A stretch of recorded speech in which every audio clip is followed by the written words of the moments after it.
We've improved the whole qualification and we've revamped the specification.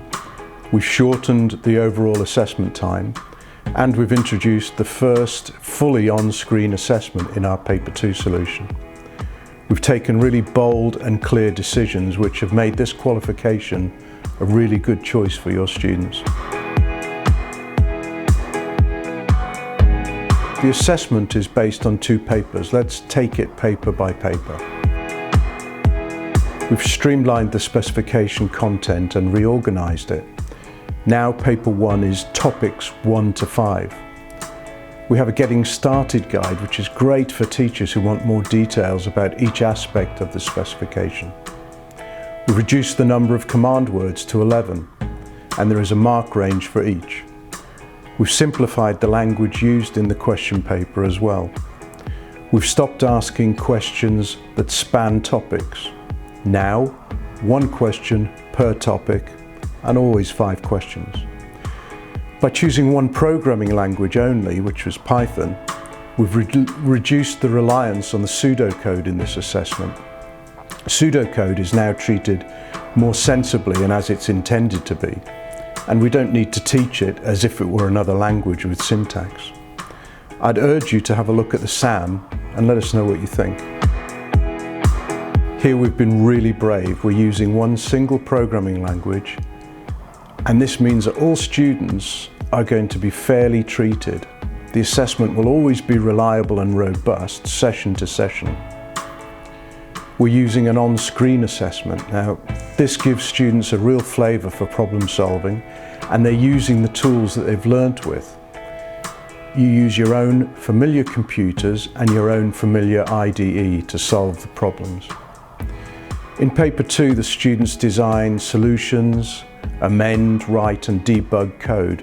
They will do the things that they enjoy doing in computer science. The way the assessment is designed will be reliable and familiar. We have put together a sample assessment material plus 2 additional specimen papers which will be available well in advance of our first assessment in 2022.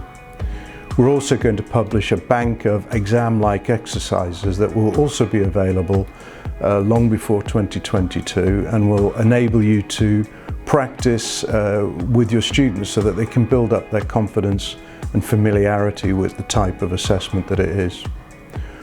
All the assessment material will be digital and will be sent for marking using a digital learner work transfer tool, so you don't have to get involved with memory sticks or CD-ROMs. Paper 1 and Paper 2 are different and better. We're really excited about this bold new approach and we hope that you will be too. We've been brave in introducing the on-screen assessment. We've had the interests of the students in our mind from the start. We feel that it will prepare students to progress to further learning in computer science or any technical field. We're going to do a very good job of resourcing this qualification.